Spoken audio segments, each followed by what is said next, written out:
দর্শক, রাষ্ট্রচিন্তা অনুষ্ঠানে আপনাদের স্বাগতম। এই আয়োজনে আমরা একজন বিশেষ অতিথির সাথে কথা বলি রাজনীতি, সমাজ, নাগরিক ভাবনা সহ নানা বিষয় নিয়ে।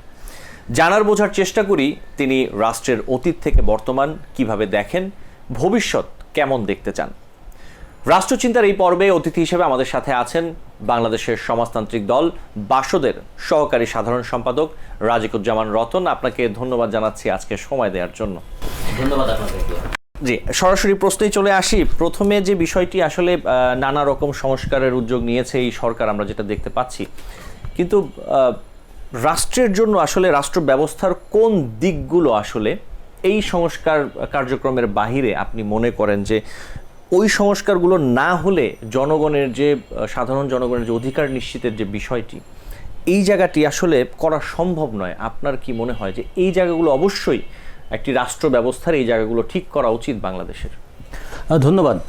অত্যন্ত গুরুত্বপূর্ণ একটা প্রশ্ন আপনারা উত্থাপন করেছেন। সংস্কার কথাটা এখন খুবই জনপ্রিয় এবং সংস্কার কথাটা খুবই দ্রুত একটা অজনপ্রিয় বাক্যে পরিণত হয়ে যাবে। কারণ অতি কথন বা অতিরিক্ত ব্যবহারে অনেক জিনিস তার স্বাভাবিকতা হারিয়ে ফেলে। সংস্কার কোথায় করা দরকার, কেন করা দরকার, সংস্কারের ফলে জনগণের কি উপকার হবে এবং সংস্কার না হলে জনগণের কি ক্ষতি হচ্ছে, সে কোনো আলোচনা কিন্তু আমরা এখন পর্যন্ত দেখি নাই। আমরা শুধু সংস্কারের কথা শুনছি। ঠিক এমনি করে এর আগেও আমাদেরকে মুক্তিযুদ্ধের চেতনার কথা বলে বলে চেতনা থেকে বহু দূরে সরিয়ে নিয়ে যাওয়া হয়েছিল।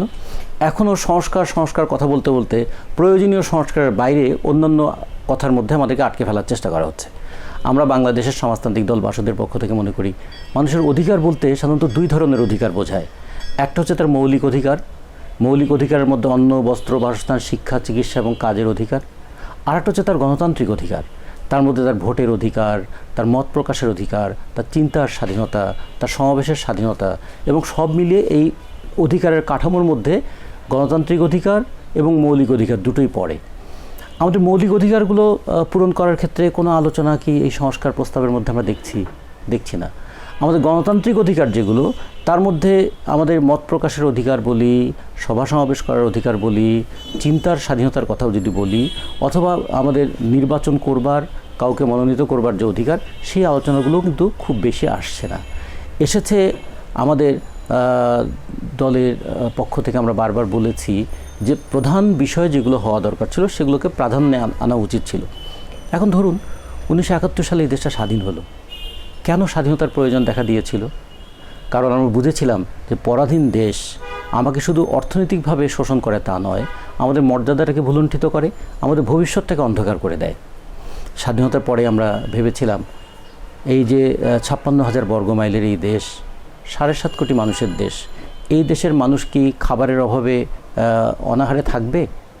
আমরা তখন বাংলাদেশের সমাজতান্ত্রিক দল 1980 সালে আমাদের দলটা প্রতিষ্ঠিত হওয়ার পর আমরা বললাম বাংলাদেশে যে ভূখণ্ড আছে, তার যে সম্ভাবনা আছে, একে ঠিকমতো কাজে লাগালে বাংলাদেশের মানুষের খাদ্য সংকট হওয়ার কথা নয়।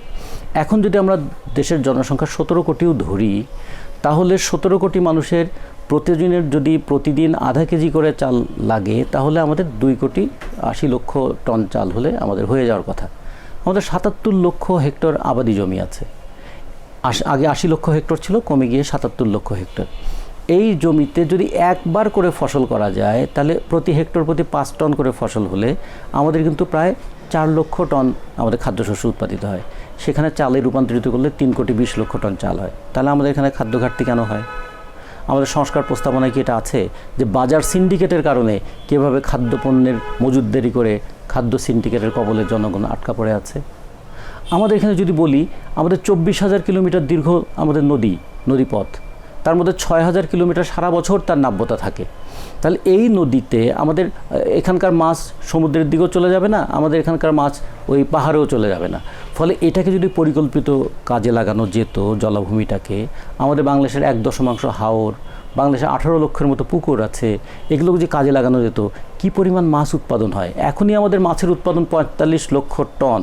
45 লক্ষ টন হলে প্রতিজন প্রতিবেলায় অন্তত 65 গ্রাম করে তাদের মাছ খাওয়ার কথা।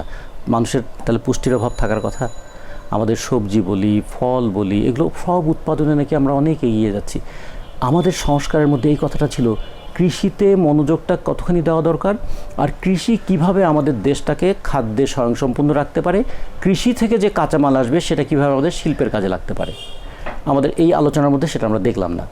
আচ্ছা, আমাদের কর্মসংস্থান আমাদের একটা বড় সমস্যা। প্রতি বছর 22 লক্ষ শ্রমশক্তি আসে কাজের বাজারে, এর মধ্যে আমরা 10 থেকে 11 লক্ষকে ঠেলে দিই দেশের বাইরে, যে তোমাদের দেশে কোনো কাজ নাই, বাইরে যাও। তারা পৃথিবীর সবচেয়ে বেশি পরিশ্রমলব্ধ কাজ করে সবচেয়ে কম মজুরি পায়। তাহলে বেকার সমস্যার সমাধানের ক্ষেত্রে উদ্যোগটা কী হবে? আমাদের স্বাস্থ্য ব্যবস্থা, আমাদের এই অঞ্চলের মধ্যে সবচেয়ে বেশি টাকা খরচ করতে হয় বাংলাদেশের জনগণের চিকিৎসার জন্য। আউট অফ পকেট 62% টাকা তাদের খরচ করতে হয়, যেটা সমস্ত দেশের চাইতে বেশি। তাহলে আমাদের স্বাস্থ্য ব্যবস্থাটাকে উন্নত করার জন্য কি করা যায়? আমাদের শিক্ষার মানটা বাড়ানোর জন্য কি করা যায়? কর্মসংস্থানের জন্য কি করা যায়? কৃষিটা উন্নয়ন করলে কি হয়? এগুলো সবই কিন্তু আলোচনার মধ্যে আসার কথা ছিল। কারণ আমরা দেশটা যখন স্বাধীন করেছিলাম তখন আমাদের জনসংখ্যা যা ছিল, জনসংখ্যা এখন দ্বিগুণেরও বেশি। ভূখণ্ড তেমন বাড়েনি, কিন্তু জনসংখ্যা বেড়েছে দ্বিগুণ। আমাদের সম্ভাবনা যে বেড়েছে সেটাকে কাজে লাগানোর পরিবর্তে টাকা পাচারের ঘটনা আমরা দেখেছি। যে আমাদের জিডিপি স্বাধীনতার সময় ছিল $9 বিলিয়ন, এখন হয়েছে $450 বিলিয়ন। এটা যেমন একদিকে সত্য, আরেকদিকে দেশ থেকে টাকা পাচার বেড়েছে, এটাও তো সত্য। একদিকে আমাদের ব্যাংকে আমানতের পরিমাণ যদি ধরি প্রায় 16 লক্ষ কোটি টাকা, আবার অন্যদিকে দেখি আমাদের ঋণের পরিমাণ কী পরিমাণ বেড়েছে এবং ঋণের টাকাটা কাদের হাতে আছে, ঋণ খেলাপিরা কারা, কত শতাংশ মানুষ? মাত্র 1% মানুষ দেশের 92% মানুষের সম্পদের চেয়ে তো বেশি সম্পদ তারা হাতে রেখেছে। এই বৈষম্যগুলো থেকে মুক্তির জন্যই আমরা একদিকে যেমন মুক্তিযুদ্ধের কথা বলেছিলাম, একদিকে শাসনের বিরুদ্ধে কথা বলেছিলাম, আর একদিকে আমরা বলেছিলাম দুঃশাসন এবং লুণ্ঠনের হাত থেকে মুক্তি চাই। সে কারণে তো অভ্যুত্থান হয়েছিল। অভ্যুত্থানের পরে সংস্কারের মধ্যে এই বিষয়গুলো সামনে আসার কথা ছিল। 2 নম্বর বিষয় ছিল যে আমাদের দমন পীড়নের যে সংস্কৃতি তৈরি হয়েছে এবং তার বিপরীতে একটা ভয়ের সংস্কৃতি তৈরি হয়েছে। আমরা দমন পীড়ন বন্ধ করতে চাই, ভয়মুক্ত পরিবেশ চাই। কোন কালো আইনের নিগড়ে আমাদের জনগণের একটা ভয়ের রাজত্বে বসবাস করতে হয়, সেগুলো থেকে জনগণকে মুক্ত করার কথা আমাদের আলোচনায় আসা উচিত ছিল। 3 নম্বর, নির্বাচনের নামে আমরা একটা প্রহসনের পরিস্থিতি দেখেছি। একটা সুষ্ঠু অবাধ গ্রহণযোগ্য নির্বাচন কিভাবে করা যেতে পারে সেটা আমাদের সংস্কারের প্রধান আলোচনার বিষয় ছিল। চতুর্থ বিষয় আমাদের হওয়ার কথা ছিল এই বাংলাদেশের শ্রমশক্তির একটা বড় অংশ নারী। সেই নারীরা কর্মক্ষেত্রে এবং কর্মক্ষেত্রের বাইরে যাতে সম্মানজনক জীবনযাপন করতে পারে, সেই পরিবেশটা কেমন করে তৈরি করা যায় নারীর অধিকার এবং মর্যাদা এটা রক্ষা করার ক্ষেত্রে। আর সবচেয়ে বড় কথা, বাংলাদেশে এখন ক্রমাগত বয়স্ক মানুষের সংখ্যাও বাড়ছে। এই বয়স্ক মানুষদের ভবিষ্যৎ কীভাবে তাদের সুরক্ষা এবং পুনর্বাসন করা যায় সেটা দেখতে হবে। এবং গত 12ই জুন আমরা দেখলাম যে শিশু দিবস পালিত হলো। এই বাংলাদেশে 34 লক্ষের উপর শিশু তারা শ্রমের সঙ্গে নিয়োজিত, 12 লক্ষ শিশু তারা ঝুঁকিপূর্ণ শ্রমের সঙ্গে যুক্ত। তাহলে এই শিশুরা তো আমাদের ভবিষ্যৎ। এই ভবিষ্যৎকে কীভাবে রক্ষা করা যায়, এই সামগ্রিক আলোচনা যদি আমাদের সংস্কার প্যাকেজের মধ্যে থাকতো তাহলে মানুষ বুঝতো যে এই সংস্কারের সঙ্গে তার সম্পর্ক আছে। কিন্তু আমরা সংস্কারের আলোচনায় এক কক্ষ না দ্বিকক্ষ, সেখান থেকে শুরু করে আমাদের নানা ধরনের যে বিষয়গুলো আসছে সেগুলো হয়তো প্রয়োজন, কিন্তু সেই প্রয়োজনটা মানুষের এই মুহূর্তের ইমিডিয়েট প্রয়োজনকে মেটাচ্ছে না। ফলে আমরা মনে করি সংস্কারের নামে এই কালক্ষেপণটা না করে একটা সুষ্ঠু অবাধ গ্রহণযোগ্য নির্বাচনের পরিবেশ তৈরি করার জন্য আমাদের তত্ত্বাবধায়ক সরকারের বিধানটা চালু করে একটা গ্রহণযোগ্য নির্বাচনের পরিবেশ তৈরি করে জনগণের আকাঙ্ক্ষাগুলোকে লিপিবদ্ধ করে পরবর্তী সরকারের হাতে তুলে দেওয়া উচিত। গণ অভ্যুত্থানে এই ছিল মানুষের আকাঙ্ক্ষা, তোমরা যারা নির্বাচিত হয়ে এসেছো বলে দাবি করো, তোমাদের দায়িত্ব হচ্ছে এই আকাঙ্ক্ষা পূরণের চেষ্টা করা। অন্তর্বর্তীকালীন সরকার এই কাজটুকু করলে সংস্কার নিয়ে এত সন্দেহ, অবিশ্বাস, সংস্কার নিয়ে সময়ক্ষেপণের অভিযোগ অথবা এই সংস্কার নিয়ে এত ধরনের বিতর্ক এটা হয়তো হতো না। একটু অন্য প্রসঙ্গে আসি। সমাজতান্ত্রিক রাজনীতির যে চিন্তা ভাবনা অথবা যে মতাদর্শ, বাংলাদেশের রাজনৈতিক বাস্তবতায় আসলে সমাজতান্ত্রিক রাজনৈতিক দলগুলো কতটা জায়গা করে নিতে পেরেছে বলে আপনি মনে করেন? সমাজতন্ত্রের প্রয়োজনটা জনগণ তাদের জীবন দিয়ে উপলব্ধি করে। যে কারণে দেখুন, বাংলাদেশে এ পর্যন্ত যত আন্দোলন হয়েছে, সেই পাকিস্তান বিরোধী আন্দোলনেও স্লোগান উঠেছিল কেউ খাবে কেউ খাবে না, তা হবে না তা হবে না। আমাদের স্বাধীনতা যুদ্ধের মধ্য দিয়েও কিন্তু সেই কথাটাই এসেছিল যে আমরা সাম্য, মানবিক মর্যাদা, সামাজিক সুবিচার চাই। আমরা 90-এর গণ অভ্যুত্থানের মধ্য দিয়েও দুর্নীতির হাত থেকে রেহাই চাই, গণতান্ত্রিক শাসন চাই, এই প্রশ্নটা এসেছিল। আর এবারে বৈষম্য বিরোধী আন্দোলনের মধ্য দিয়ে বৈষম্যের হাত থেকে মুক্তি চাই। ফলে সমস্ত আকাঙ্ক্ষা কেন্দ্রীভূত হয়ে একটা জায়গায় বারবার এসে আমরা সাম্য চাই, বৈষম্যের হাত থেকে মুক্তি চাই।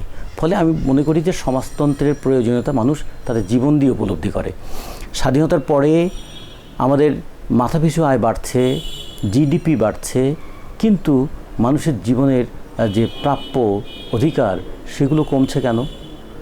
এদেশের একদল মানুষের হাতে এত সম্পদ জমা হচ্ছে, আর বিপুল সংখ্যক মানুষ কিভাবে সম্পদহীন হয়ে যাচ্ছে। এবারও যদি আমরা মাথাপিছু আয় হিসাব করি, সরকার বললেন $2,820 মাথাপিছু ইনকাম।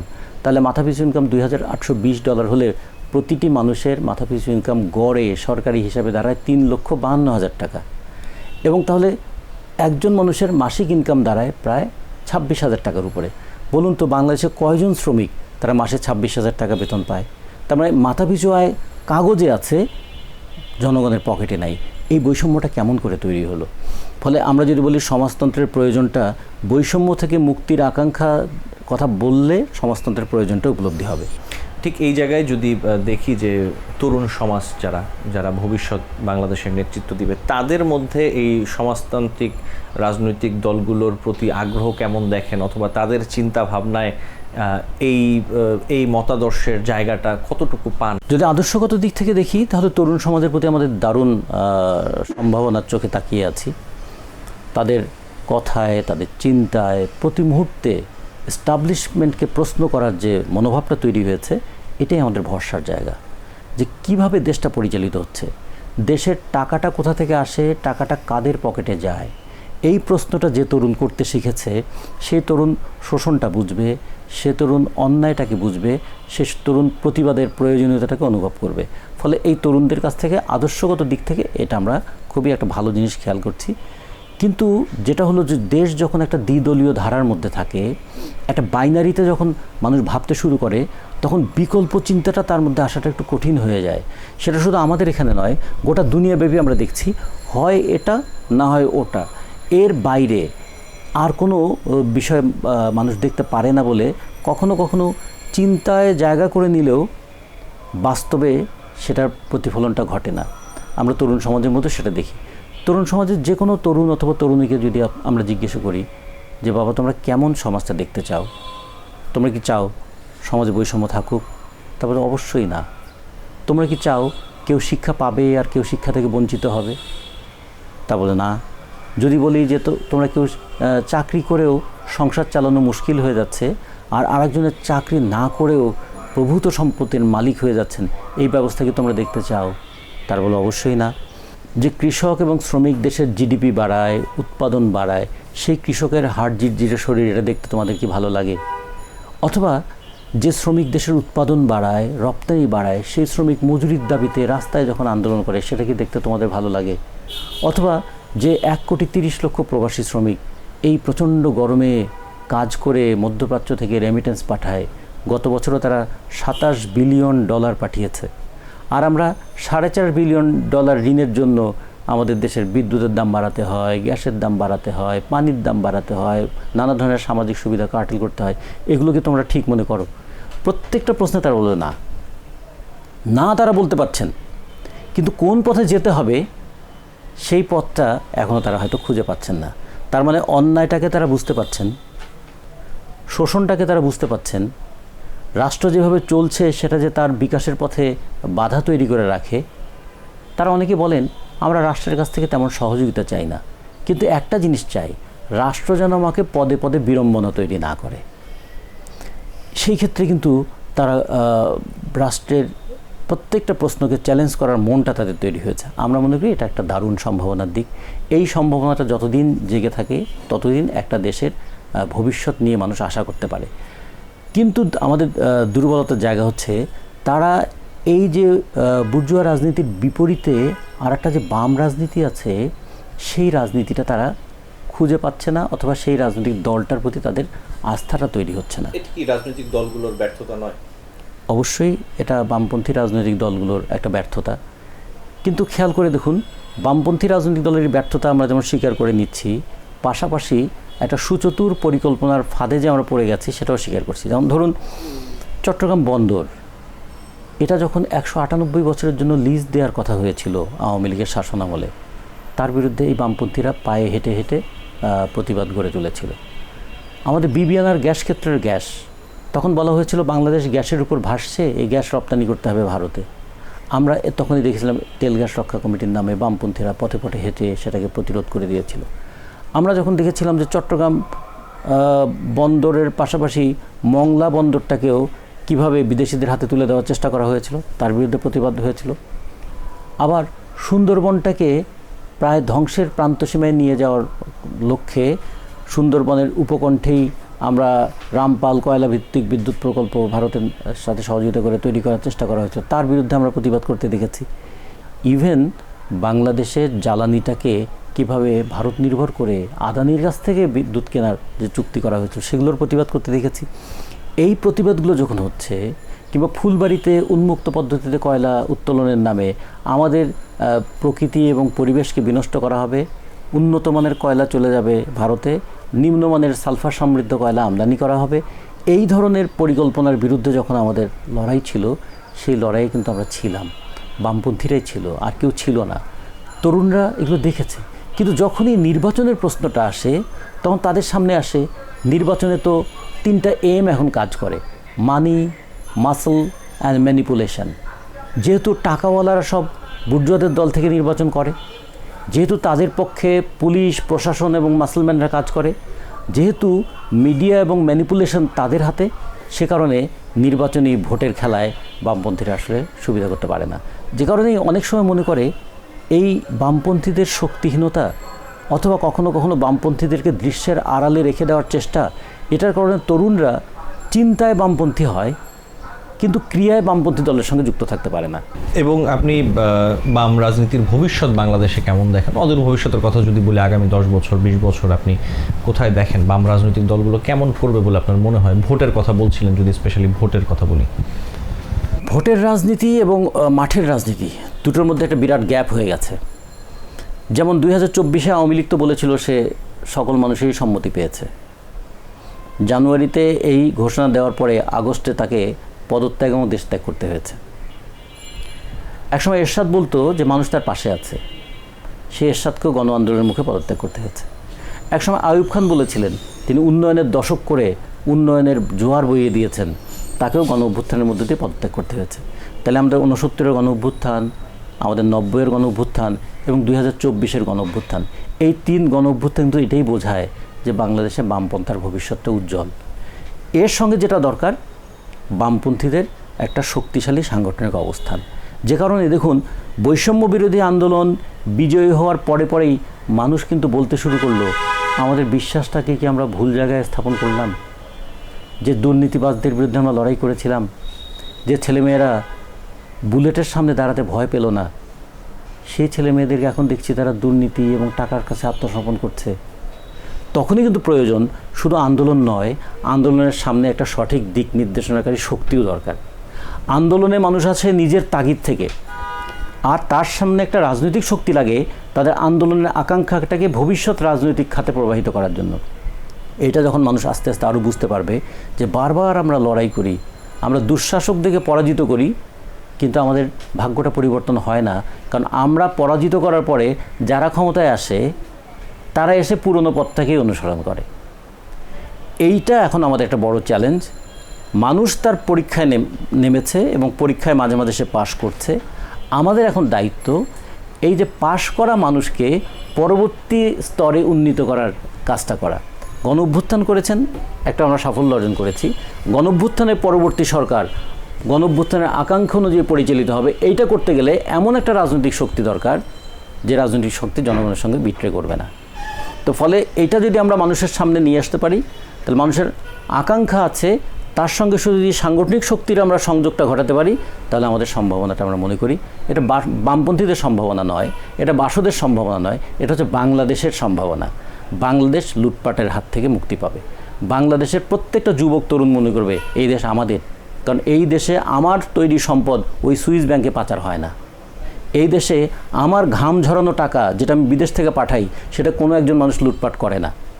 এদেশের কৃষক মনে করবে এত কষ্ট করে আমি 1 কেজি বেগুন ফলাই বিক্রি করে 5 টাকায়, আর আমি ওই ঘাম মুছতে মুছতে যখন হাফ লিটার পানি কিনি, পানির দাম 20 টাকা, হাফ লিটার পানির দাম 20 টাকা, 1 কেজি বেগুনের দাম 5 টাকা। কি অদ্ভুত ব্যাপার, মাটির নিচের পানি তুলে হাফ লিটার 20 টাকায় বিক্রি করছে, আর আমি ঘাম ঝরা বেগুন উৎপাদন করে, মূলা উৎপাদন করে আমি তার দাম পাচ্ছি 5 টাকা। এই কেমন করে প্রতিনিয়ত আমার ঘামটাকেও শোষণ করছে, এটা মানুষ তখন বুঝবে যে এমন একটা রাষ্ট্র এবং সমাজ আমি পেয়েছি যে আমার ঘামের মূল্য দেবে।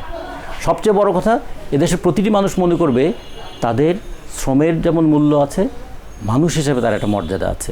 আমি বাংলাদেশের নাগরিক, আমার পকেটে পয়সা কম বলে কি আমার সামাজিক মর্যাদাও কম হয়ে যাবে? মানুষ হিসেবে আমার কোনো মর্যাদা থাকবে না? আমি একটা মর্যাদাহীন নাগরিক হিসেবে দেশে বসবাস করব? ফলে মানবিক মর্যাদার প্রতিষ্ঠা করতে হলে বাংলাদেশে সমাজ পরিবর্তনের কোনো বিকল্প নাই।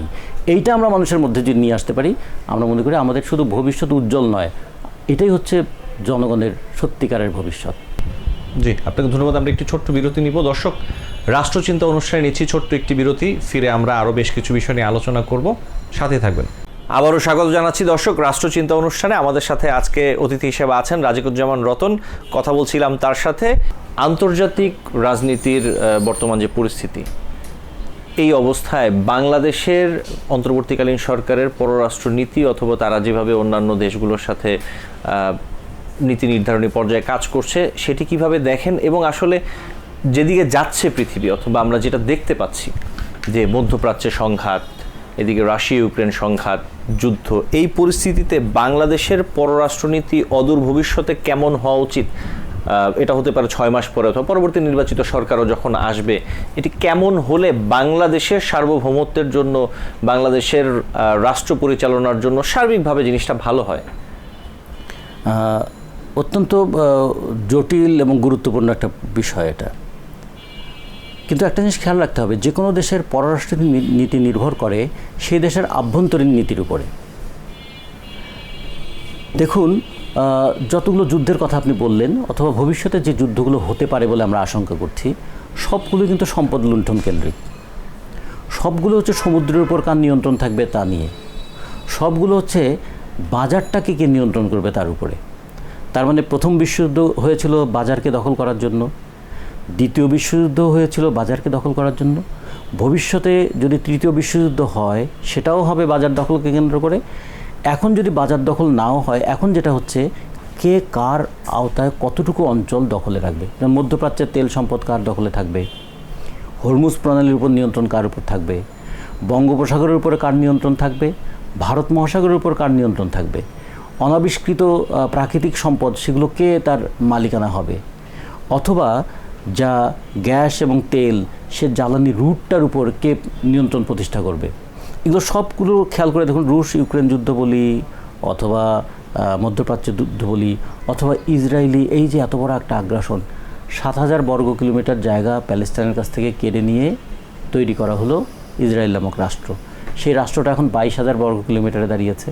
প্যালেস্টাইন দিন দিন ছোট হয়ে গেছে। এখন সেই প্যালেস্টাইনের যুদ্ধ কি শুধু প্যালেস্টাইনের? এর সঙ্গে মধ্যপ্রাচ্যের তেল, মধ্যপ্রাচ্যের ভূসম্পদ এগুলো কিন্তু যুক্ত নয়। ফলে সব বিষয় যদি বিবেচনা করি, তাহলে দেখতে হবে কোনো একটা দেশের জনগণ যদি তার সম্পদের উপর মালিকানা প্রতিষ্ঠিত করতে পারে, তাহলে বাইরের যুদ্ধবাজ শক্তি চাইলেও তাকে পরাজিত, পর্যুদস্ত করতে পারে না।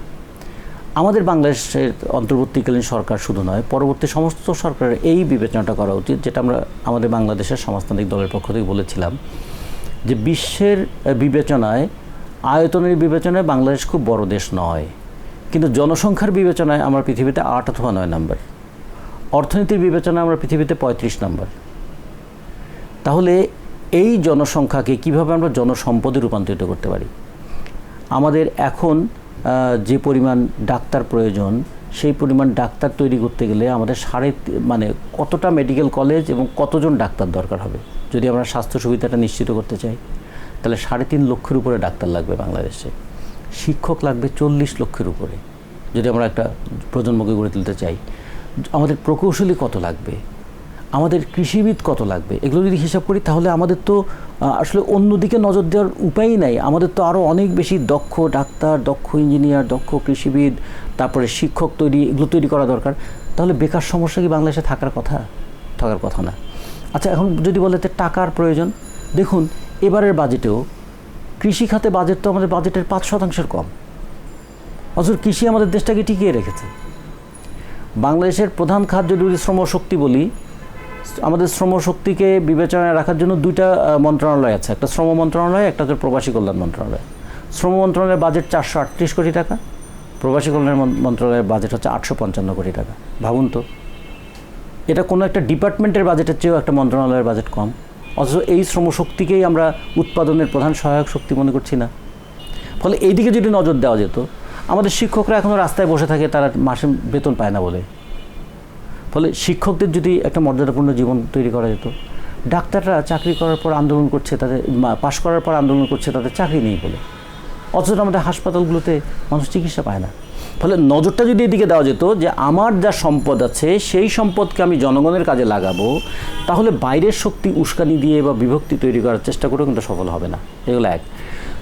2 নম্বর হচ্ছে, প্রতিবেশী সমস্ত দেশের সঙ্গে আমাদের একটা সেই সম্পর্ক রাখতে হবে যে রাষ্ট্রের কোনো সম্পর্ক চিরস্থায়ী নয়, রাষ্ট্রের স্বার্থটা প্রধান। আমরা কাউকে চিরস্থায়ী বন্ধু বানাই, কাউকে চিরস্থায়ী শত্রু বানাই।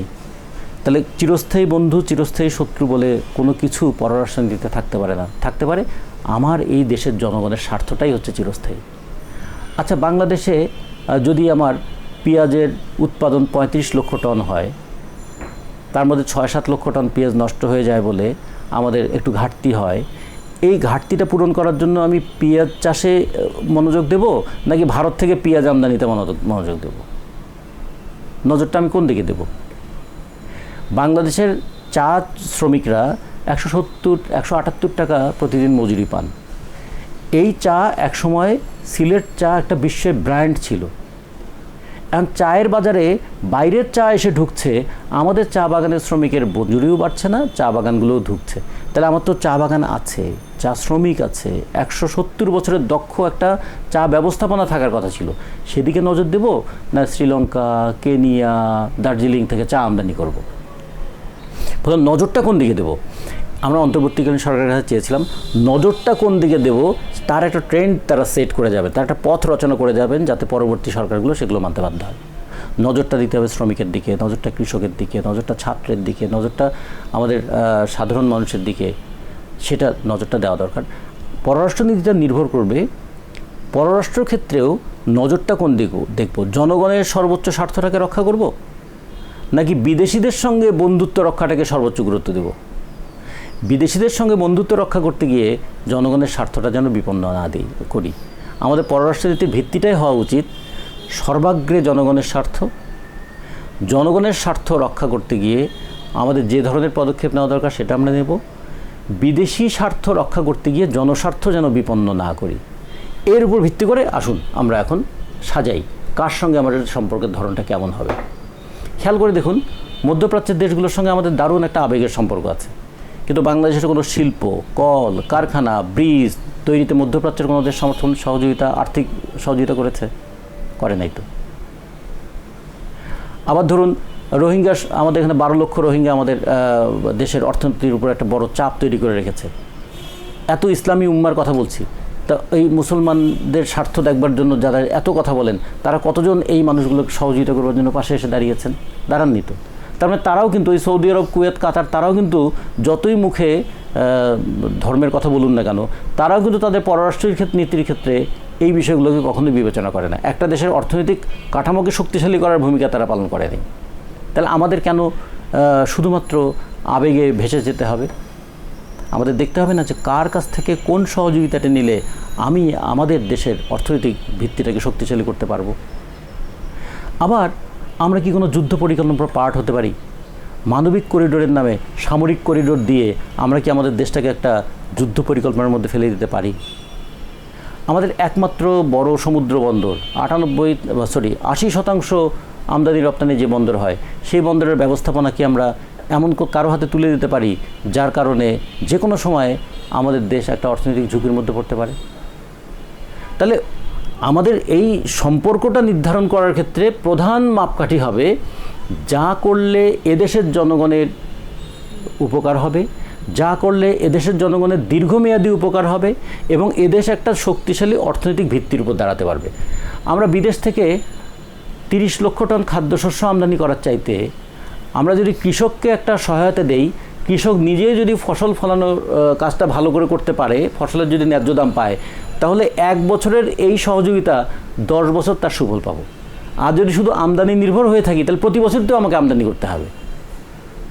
তাহলে আমরা মনে করি অর্থনীতির ক্ষেত্রে, রাজনীতির ক্ষেত্রে এবং পররাষ্ট্রনীতির ক্ষেত্রে সমস্ত ক্ষেত্রে মনোযোগটা দিতে হবে দেশের মানুষের স্বার্থটা কিভাবে সবচেয়ে বেশি রক্ষিত হয়, এবং দেশের মানুষের স্বার্থ রক্ষার প্রয়োজনে আমাদের পররাষ্ট্রনীতিটাকেও সাজাতে হবে। আজকে ইরানের যুদ্ধ আমাদের এখানে মানুষের মধ্যে একটা দারুণ আবেগের দোলা লাগিয়েছে, কিন্তু আবেগের সঙ্গে সঙ্গে অর্থনৈতিক চাপও তো তৈরি হবে। হরমুজ প্রণালী দিয়ে যদি তেলবাহী জাহাজ চলাচল বন্ধ হয়ে যায়, তার প্রভাবটা পড়বে কোথায়? আমাদের এখানে জ্বালানি তেলের দাম বাড়বে, আমাদের এখানে এলএনজির দাম বাড়বে। তাই এলএনজির দাম, জ্বালানি তেলের দাম বাড়লে তার প্রভাব গিয়ে পড়বে বিদ্যুতের দাম বৃদ্ধিতে। ফলে একটা যুদ্ধ হচ্ছে হয়তো 1500 কিলোমিটার দূরে, ইউক্রেনের যুদ্ধ হচ্ছে 5000 কিলোমিটার দূরে, কিন্তু তার প্রভাব তো আমাদের প্রত্যেকের জীবনে এসে পড়ছে। ফলে জাতীয় রাজনীতির সঙ্গে আন্তর্জাতিক রাজনীতিরও এই বিষয়টা আমাদের সচেতনভাবে খেয়াল রাখা দরকার, এবং সবসময় খেয়াল রাখা দরকার যুদ্ধ আমি ঠেকাতে পারবো না, কিন্তু আমরা যুদ্ধের ফলে যে প্রভাব পড়বে সেই প্রভাব থেকে জনগণকে কীভাবে রক্ষা করতে পারবো, সেই ভূমিকাটা পালন করা। তা আমরা মনে করি পররাষ্ট্রনীতির মূল উদ্দেশ্যটাই হওয়া উচিত দেশের জনগণের সর্বাধিক স্বার্থ, আর পরিকল্পনাগুলো এমন নেওয়া উচিত যে অপ্রয়োজনে বিতর্কে বা বিরোধে আমরা জড়াবো না, কোনো সাময়িক বিরোধে জড়াতে গিয়ে দেশটাকে কোনো দীর্ঘমেয়াদী বিপদে ফেলবো না। সংক্ষেপে আর 2টা প্রশ্ন আমরা একটু আলোচনা করব, তারপরে আমরা শেষ করে দিব। প্রবাসী বাংলাদেশে যারা আছেন, প্রবাসীদের জন্য বিগত সরকারগুলো, বর্তমান সরকার কতটুকু কাজ করছে এবং কি কি কাজ আসলে প্রবাসীদের জন্য করা প্রয়োজন বলে আপনি মনে করেন? কারণ বাংলাদেশের অর্থনৈতিক শক্তির একটি বড় অংশ হচ্ছে রেমিটেন্স। এই ফরেন রেমিটেন্স যাতে এখন যেমন আমরা দেখতে পাচ্ছি যে ভালো রেমিটেন্স আসছে, এটি অব্যাহত থাকে এবং আরও ভালো যায়।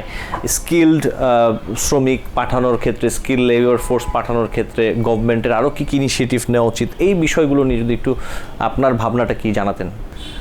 বাংলাদেশের 1,30,00,000-এর বেশি শ্রমশক্তি বিদেশের বাজারে কাজ করে। আমাদের নাকি 169টা দেশে আমাদের শ্রমশক্তি কাজ করে। তারা মিলে গত অর্থ বছরে আমাদের $27 বিলিয়ন পাঠিয়েছে। কিন্তু খেয়াল করলে দেখা যাবে শ্রীলঙ্কা, এমনকি নেপাল, ভারত তো বটেই, পাকিস্তান, এদের সবার তুলনায় আমাদের প্রবাসী শ্রমিকদের গড় মজুরিটা কম। এর বড় কারণ হচ্ছে আমাদের শ্রমিকদের মধ্যে একটা বিরাট অংশ, প্রায় 80% শ্রমিক হচ্ছে অদক্ষ শ্রমিক। তাহলে একদিকে স্বল্প শিক্ষিত, আর একদিকে অদক্ষ, যে কারণে তারা ঘাম ঝরাচ্ছে কিন্তু সেই পরিমাণ রেমিটেন্স আয় করতে পারছে না। তাহলে আমাদের প্রায় 100টার উপরে টিটিসি আছে, সেগুলোকে একটু মানসম্মত করা, আধুনিক প্রযুক্তির সঙ্গে এবং যুগের প্রয়োজনের সঙ্গে তাল মিলিয়ে সিলেবাসটা তৈরি করা, সেটা যেমন দরকার। আর একটা দরকার হচ্ছে আমাদের এখান থেকে বিদেশ যাওয়ার খরচ পৃথিবীর মধ্যে সবচেয়ে বেশি, এবং একটা হিসেব করে দেখা গেছে যে একজন 2 বছরের কন্ট্রাক্টে কোনো শ্রমিক যদি বিদেশে যান, তার 17 মাস চলে যায় শুধুমাত্র খরচের টাকাটা তুলতে, যেটা নেপালে হয়তো 7-8 মাস লাগে, ভারতের ক্ষেত্রে এরকম 9-10 মাস লাগে, পাকিস্তানের ক্ষেত্রে 11-12 মাস লাগে, কিন্তু আমাদের এখানে 17 মাস লাগে। তার মানে এত বেশি খরচ করে তাদের যেতে হয়। তাহলে প্রবাসীর এই কস্ট অফ মাইগ্রেশন, সেটাকে কীভাবে কমানো যায়? 3 নম্বর হচ্ছে তারা যে টাকাটা পাঠায়, সে টাকা পাঠানোর সঙ্গে সরকার 2.5% তাদেরকে প্রণোদনা দেয়। কেউ যদি 20,000 টাকা পাঠায়, তাহলে সরকার তাকে 500 টাকা প্রণোদনা দেয়। তো প্রতি মাসে 20,000 টাকার সঙ্গে এই 500 টাকা কিন্তু খরচই হয়ে যায়। আমরা একটা বিকল্প কথা বলতে চেয়েছিলাম, এই প্রণোদনার টাকাটা সরকার যদি একটা ব্যাংকে জমা রাখে এবং 2 বছর বা 3 বছর পরে আসলে বিমানবন্দরে যদি তার হাতে একসঙ্গে থোক টাকাটা তুলে দেওয়া হয়, তাহলে এয়ারপোর্টে এসে তাকে যে হয়রানির মধ্যে পড়তে হয়, সে হয়রানির মধ্যে পড়তে হবে না। 2, সে বুঝবে এই টাকাটা ব্যাংকের মাধ্যমে পাঠালে তার জন্য সরকার এই প্রণোদনাটা দিচ্ছে। তাহলে রেমিটেন্সটা হুন্ডিতে পাঠানোটা বন্ধ হয়ে পুরোটাই ব্যাংকিং চ্যানেলে আসবে। ব্যাংকিং চ্যানেলে আসলে আমাদের রেমিটেন্সের পরিমাণটা আরও একটু বাড়বে। তারপরে যেটা হলো যে আমাদের প্রত্যেকটা প্রবাসী শ্রমিক তার যৌবনের শক্তিটাকে ব্যয় করছে বিদেশের মাটিতে। বিনিময়ে কি হচ্ছে? সে তার দক্ষতা নিয়ে দেশে ফিরে আসছে আর বয়স হারিয়ে আসছে। তা বয়স হারিয়ে আসলেও সে দক্ষতা নিয়ে যদি আসে, সেই শ্রমিকদেরকে এখানে রিইন্টিগ্রেশন করা, এখানে কোন ধরনের কাজের সঙ্গে যুক্ত হলে ভালো হয়? যে শ্রমিক কাতারে বিশ্বকাপ স্টেডিয়াম তৈরি করার জন্য ওখানে কাজ করে এলো, তার মানে সে কনস্ট্রাকশনে আধুনিক যন্ত্রপাতি ব্যবহারে দক্ষ হয়ে এলো। তাহলে এইখানে তাকে কিভাবে কোন ধরনের কাজে নিয়োগ করলে ভালো হয় সেটার একটা প্ল্যান থাকা উচিত। ফলে আমাদের তিনটা জিনিস যদি দেখি, প্রবাসে যাওয়ার সময় তার যত ধরনের জটিলতা এবং হয়রানি এটা বন্ধ করা দরকার, কস্ট অফ মাইগ্রেশনটা কমানো দরকার। প্রবাস থেকে প্রতিনিয়ত যে টাকাটা পাঠাচ্ছেন সে টাকাটা যেন ব্যাংকিং চ্যানেলে পাঠাতে পারে সে ব্যাপারে ব্যবস্থা করা দরকার, এবং তার প্রণোদনাটাকে যেন তিনি থোকভাবে তার হাতে পেতে পারেন সেটা দেখা দরকার। তৃতীয়ত, তিনি যখন ফিরে আসছেন, যে দক্ষতাটা নিয়ে ফিরে আসছেন সেই দক্ষতাটা যেন তাকে অসহায় করে না দেয়। ফলে একজন ওখানে 10 বছর চাকরি করে সেখানে মুদি দোকান করলে সেটা কিন্তু দক্ষতার ব্যবহার হলো না। ফলে তার রিইন্টিগ্রেশনের প্রসেসটা যেন চালু করা দরকার। তাহলে আমরা প্রবাসীদের কাছ থেকে যা পাচ্ছি তার সর্বোত্তম ব্যবহারটা করতে পারবো, এবং যেটা আমাদের দেশের ইকোনমিতেও ভূমিকা পালন করবে। জি, এবং সবশেষ যে প্রশ্নটি আপনার কাছে রাখতে চাই তা হচ্ছে যে মুক্তিযুদ্ধের মাধ্যমে স্বাধীন বাংলাদেশ 1971 থেকে 2025 কেমন বাংলাদেশ দেখছেন? এমন বাংলাদেশই কি দেখতে চেয়েছিলেন, অথবা প্রত্যাশাটা কি বাংলাদেশ কেমন হবে, অদূর ভবিষ্যতে বাংলাদেশকে কেমন দেখতে চান? যে কোনো মুক্তিযোদ্ধাকে জিজ্ঞেস করলে তারা একটা দীর্ঘশ্বাসের মধ্য দিয়ে বলেন, এই বাংলাদেশ আমরা দেখতে চাই নাই, আমরা জীবন দিতে চেয়েছিলাম একটা জীবনের মর্যাদা প্রতিষ্ঠা করবার জন্য। যে কারণে মুক্তিযুদ্ধের প্রধান অঙ্গীকার ছিল সাম্য, মানবিক মর্যাদা এবং সামাজিক সুবিচার। গত 52 বছরে এ দেশটা যারা পরিচালনা করলেন তারা মুক্তিযুদ্ধের চেতনার ধারায় দেশটাকে পরিচালনা করেননি। করলে এই বৈষম্যের দেশ হতো না। আমাদের এখানে আমরা হিসেব করে দেখিয়েছি, যে পরিমাণ খাদ্য উৎপাদন করা যায় তাতে কোনো মানুষের অনাহারে থাকার কথা নয়। যে পরিমাণ মাছ মুরগি উৎপাদন হয় তা দিয়ে কোনো মানুষের অপুষ্ট থাকার কথা নয়। আমাদের যে পরিমাণ শ্রমশক্তি আছে তাকে ঠিকমতো কাজে লাগালে দেশের উৎপাদন বৃদ্ধি এবং প্রবাসী শ্রমিকদের আয় বাড়ানো যায়। আমরা এখানে দেখেছি আমাদের নারীরা যে পরিমাণ শ্রমের বাজারে আসছে, তাদের যদি মর্যাদাপূর্ণ একটা জীবন দেওয়া যায় তাহলে এই নারীরা পরিবারে এবং সমাজে নিগ্রহ নয়, তারা বরঞ্চ সমাজের জন্য একটা সম্পদে রূপান্তরিত হতে পারে। আমরা এখানে এটা হিসেব করে দেখিয়েছি যে আমাদের সমস্ত ক্ষেত্রে মানুষের মধ্যে যদি বৈষম্যের বিরুদ্ধে যে আকাঙ্ক্ষা আছে তাকে যদি বাস্তবায়ন করা যায়, মানুষ ভাবতো এই দেশ আমাদের। এখন 50 বছর ঢাকা শহরে থাকার পরে একজন মানুষ মনে করে ঢাকা আমার আপন হলো না। যখন তার চাকরি চলে যায় আবার ছুটে যায় সে গ্রামে। তাহলে কোনো জায়গায় মানুষ ভাবতে পারছে না, আমাদের দেশের উচ্চবিত্তরা তারা দেশটাকে নিজের দেশ মনে করে না। তাদের একটু সম্পদ হলে ছেলে মেয়েকে বাইরে পাঠিয়ে ভবিষ্যৎ নিশ্চিত করতে চায়। আমাদের দেশের দরিদ্র পরিবারের সন্তানরা এদেশে চাকরি করার কোনো সম্ভাবনা দেখে না, জায়গা জমি বিক্রি করে বিদেশে কাজ করতে যায়। এবং আমাদের দেশে এখানে এখন যারা আছে তারাও ভাবে এই দেশটা তো বোধহয় আমাদের না। তো এইটা তো আমরা 52 বছরে দেখতে চাইনি। এখন যদি বলি মুক্তিযুদ্ধের আকাঙ্ক্ষা সেটা পূরণ হয়নি, বরঞ্চ আকাঙ্ক্ষার জায়গায় প্রতারণা হয়েছে। তাহলে কি করণীয়? আমাদের কি কোনো উপায় নাই? ভবিষ্যতের পথ কি কোথাও খোলা নাই? আমাদের কি কোনো সম্ভাবনা নাই? আমরা বাংলাদেশের সমাজতান্ত্রিক দল বাসদের পক্ষ থেকে আমাদের উৎপাদন পদ্ধতি রাষ্ট্রচরিত ব্যবস্থা নামে এই বইটা প্রকাশ করে এর মধ্য দিয়ে আমরা একদম দেখিয়েছিলাম যে এটা অনেকে মনে করতে পারেন এটা একটা থিওরিটিক্যাল হিসাব, কিন্তু এই থিওরিটিক্যাল হিসাবকেও আমরা প্র্যাকটিক্যালি রূপান্তরিত করে দেখাতে পারবো যে কিভাবে আমাদের জিডিপি বাড়ছে, কিভাবে আমাদের মাথাপিছু আয় বাড়ছে, কিভাবে আমাদের উৎপাদন বাড়ছে, কৃষি উৎপাদন বাড়ছে, শিল্প উৎপাদন বাড়ছে, মাছের উৎপাদন বাড়ছে, এবং আমাদের কিভাবে শ্রমশক্তি দক্ষ শ্রমশক্তিতে রূপান্তরিত হওয়ার সুযোগ তৈরি হয়েছে। এগুলোকে কাজে লাগালে বাংলাদেশ সত্যিই মুক্তিযুদ্ধের যে আকাঙ্ক্ষার বাংলাদেশ ছিল সেই বাংলাদেশের আকাঙ্ক্ষায় বাস্তবায়িত করা যাবে। এবং সেটা না করার কারণে কি হচ্ছে, একদল মানুষের হাতে এত সম্পদ হয়েছে যে বাংলাদেশকে বলছে বিশ্বের সবচেয়ে দ্রুত গতিতে ধনী হওয়ার দেশ। কিন্তু সেই ধনী কয়জন?